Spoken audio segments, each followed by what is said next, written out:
philosophy, people who can do this, hold their hands from behind their back, are more superior, more intelligent, have greater ability to survive through life, more able, and generally tend to excel at whatever they do, compared to people who cannot hold their hands like this from behind their backs. There's years of research and wisdom supporting this claim of mine, extending from King Ashoka to Alexander the Great to current world leaders like Barack Obama. These people, my kind of people, are called the super strong people. You can try this after the talk. You're superior or super strong if you can do this. And you're not so lucky if you can't. Of course, people who can't do this are human. However, they are more suited to be followers than leaders. They are sincere and hardworking, but they are weak and sensitive, and they need to be taken care of and protected by these super strong people. Many would call them the delicate darlings. So you think this is silly, bizarre, random, nonsensical, right? I thought so too. When I began preparing for our power session, my colleague had this crazy idea based on the video of brown blue eye video by Jane Elliott that she had been studying. I told her I don't think the children are going to believe this. But we decided to nevertheless give it a shot. Full of doubt, ready for a disaster session with multiple backup plans, I went for my first gender power session. Power is a funny thing. To my shock, the raw emotion that emerged in the classroom was insane. Aggression, anger, screaming, shoving, name-calling, pushing, disappointment, tears, breaking of friendship, breaking of trust. It was unbelievable. You know, it's a really simple session. My instructions are very similar to what I just said to you. Based on any random trait, it was the thumbprint in our case, I divide the class into two groups. One are called the super strong, the others are called delicate darlings. They're then asked to do an activity where the super strong have to prove that they are really the super strong. But what the delicate darlings don't know is that they've been set up for failure with unfair rules. It is unfair, but power is unfair. We've tried this with teachers, with corporates. We always have the same results. Power can make you act in ways that you cannot imagine for yourself. The other thing I realized about power is, once you've tasted power, it's very difficult to let go. And once you've accepted powerlessness, it's very easy to reconcile, adjust, and compromise. So if you think about it, how did we create this powerful and powerless? Based on any random trait, I divide the class into two, like I told you, and then feed them with messages of one's strength and the other's weakness. Reinforce these messages and make them aware of one's privileged position and one's need to be taken care of. So if in one session we could have created two boxes, two groups, and people believed us, what do you think centuries of values, beliefs, and messaging do? Messaging internalizes everything and stamps everything. Messaging makes it appear as if it's set in stone, and it's the truth and the real truth. This is how systems perpetuate themselves, and they survive. They survive like this. Systems survive through messaging. These messages can be explicit or implicit. Explicit messages are just what they say, explicit, out in the open. They have no unknown effect or consequence, so not important for today's talk. Implicit or subliminal messages work directly on your subconscious. Hidden in another medium, they have the ability to influence your choices. Let me share with you some examples of these hidden messages that you see, hear and get fed every day. Fair is beautiful. Thin is attractive. Size 0 is healthy. 6 packs is for losers. You need to get an 8 pack. If I can have an 8 pack at 50, how can you not have it at 20? Rich people are superior. Poor people steal. English is cool, intelligent, smart. Marathi is for ghatis. Western clothes are sexy. Anger, arrogance is powerful. Be a man, mard ban. Be a good girl, Sushil, Sehenshil, Sundar.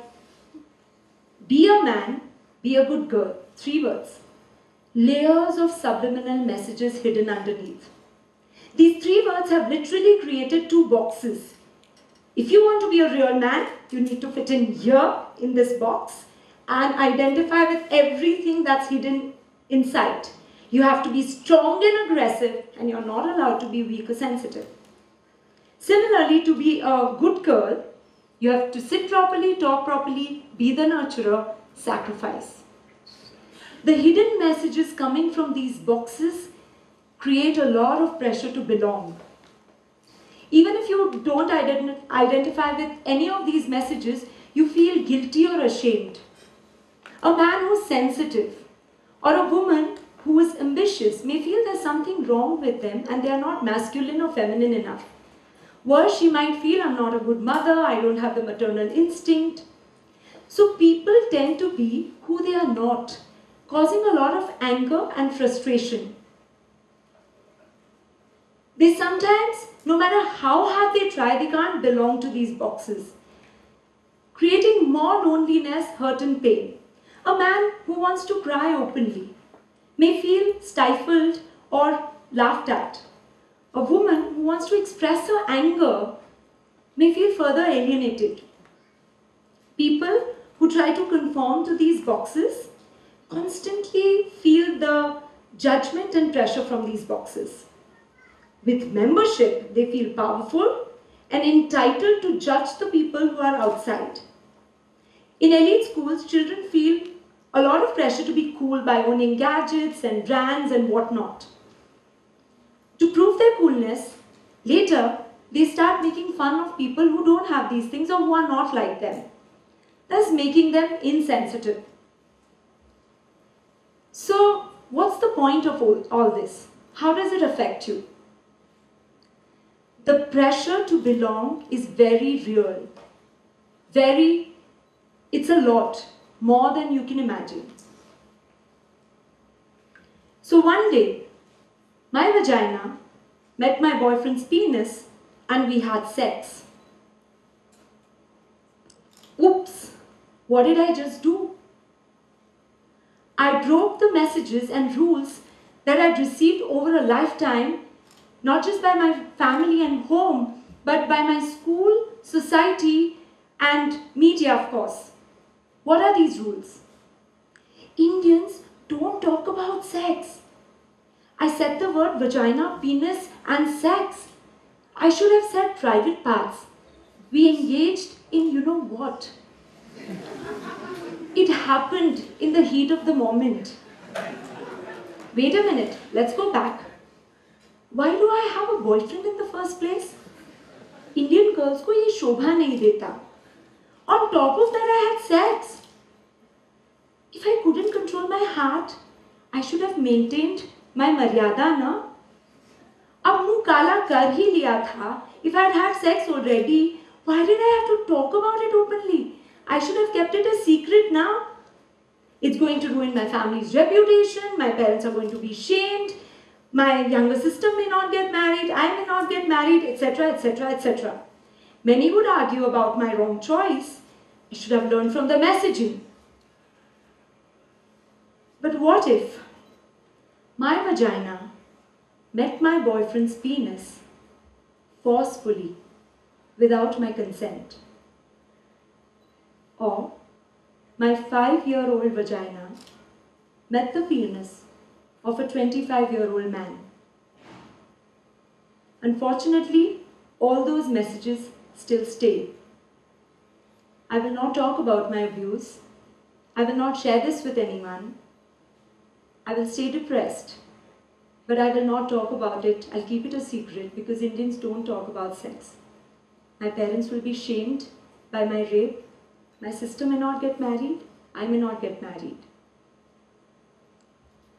So these messages, consciously or subconsciously, are influencing, are impacting our identity. They're forcing us to make choices every day. They're making us choose if we should do mechanical engineering or computer science. There is a solution to transcend these boxes, to rise above these stifling boxes. Awareness of these hidden messages. Awareness of our membership to these boxes is a choice you can make. Many of you, in your journey so far, may have questioned these messages, boxes, choices already in big and small ways. Coming to an engineering college, choosing engineering over medicine or law or something else. Some of the girls here may be really good at sports. Some of the boys here may be really good dancers. Many of you may have girlfriends or boyfriends despite society's messaging. Many of you may have chosen not to have girlfriends or boyfriends despite peer messaging. Some of you may be bisexual, gays, lesbians. Many of you may have chosen not to have drugs or alcohol despite the pressure to be cool. All of you had crushes. And let's admit, all of us have thought about sex. Yes, all of us have thought about sex. So all of us are constantly breaking out of boxes and boxes within boxes. None of us really fully, completely belongs to a box. There's always something outside that's going to help us feel complete, fulfilled, and happy. So then, why do we cling to these boxes? Because it takes courage to give up the safety and benefits of conforming to these boxes.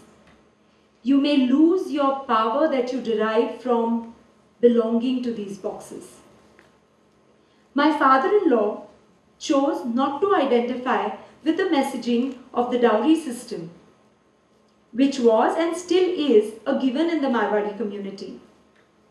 He did a registered marriage in 1970 to the shock and disappointment of his family members. He chose to give up his power of belonging safely to a good Marwari boy box. He chose to stand up against a message which was not allowing him to live by his intrinsic value. But he had to take a lot of flack for this, not only by his parents and family members, but from a lot of other people. He actually had to leave home without a rupee and start his life afresh. It took a lot of courage. One of the most extreme examples of courage that I have experienced, I have seen, is with the Hijras. I got an opportunity to spend a lot of time with them a few years back. Some of the most feminine and sensitive people that I've ever met. Born in the powerful male boxes, but they chose to give up this power entirely to be who they really are, resulting in the loss of acceptance from family and friends and also society. All these boxes, whether beauty equals to shape of the body box, money equals to success box, or high marks equals to intelligence box, all these boxes blow one attribute, small little attribute out of proportion and make it aspirational. We keep running after it and try to get as much of it as we can. But you know what? It's never going to be enough. You will always fear losing your beauty as you age, and there will always be somebody who will have more marks or more money than you. These boxes limit us. They limit our growth, they limit our potential, they limit our opportunities, they limit our choices, they limit us from feeling whole and complete. They limit us from leading a fulfilling life. It's like you are a caterpillar and you've been boxed in this matchbox. There are many amongst us, like my father-in-law and like the Hijras, who can be our role models. who can create room for themselves and who have broken out of these boxes with their awareness. They've had the courage to stand up against some messages, align with some messages, and ignore some messages. They have given up their power in many boxes to live a life full of freedom, fulfillment, and completion.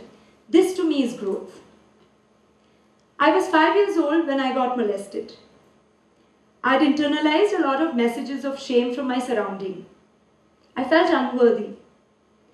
My family, friends, colleagues, dance movement therapy, Vipassana meditation created layers of safe spaces for me to be aware of the hidden messages and to find my true self. My journey of awareness and growth continues. Dr. Anita Madan Behel and I, in the same journey, we conduct sexual health awareness programs through Seeds of Awareness to make people aware of their hidden choices that impact, hidden messages that impact choices. Through dance movement therapy, I attempt to create safe spaces for people to heal and empower themselves. How can you become the butterfly you're meant to be? How can you become aware of these messaging, hidden messaging, and free yourself from these boxes, stifling boxes? You can choose to challenge and question these hidden messages. You can choose to examine their impact. You can choose to talk about these hidden messages in safe spaces, spaces where you don't feel judged or manipulated, spaces where you can be who you are. You can choose to be aware of the power that you derive from belonging to these boxes. You can choose to validate your own feelings of shame, guilt, anger, fear, and allow yourself to be with these feelings, rather than brushing them under the carpet or, pretending that they just don't exist. You can choose to rid yourself of this burden, to be free, to make informed choices based on your own value system, your intrinsic value system. I'd like to end with this poem today. Look within and create space. You are the hope for the human race. Talking about sex, sexuality, masturbation, attraction is necessary. Our youth will make informed choices. With this trust, there is no worry. The shape or color of your body is not beauty. To be aware of this hidden message is our duty. Vagina or penis shouldn't decide your future, your purpose, and role. Trust your inner self. This body is just a tool for the journey of your soul. Homosexual, heterosexual, bisexual, or asexual, or whatever each one is. Why should it bother us and why should we tease? It's not the length of the skirt or provocation or beauty or desire. Emotional, sexual, verbal, and physical violence is always about power. You are brave if you're a survivor. Reach out, seek help, your courage we admire. Brands and likes on Facebook do not make you cool. Think twice before pressing send or enter, and don't be a naive fool. Without awareness, no matter what you believe will make you happy tomorrow and you obsess with, your imagination will simply fail you when you reach there and find out it was yet another myth. Class, caste, family, religion, we do not choose. Why are we so entitled and arrogant? And why sanity and humanity do we lose? Cracking any system of the world is what we Indians are good at. Recognizing the messaging from our own environment is a challenge. We must master that. Nurturing men and assertive women may be the need of today. But let compassion, empathy, respect and friendship always guide your way. Let growth in awareness be a seed mantra forever.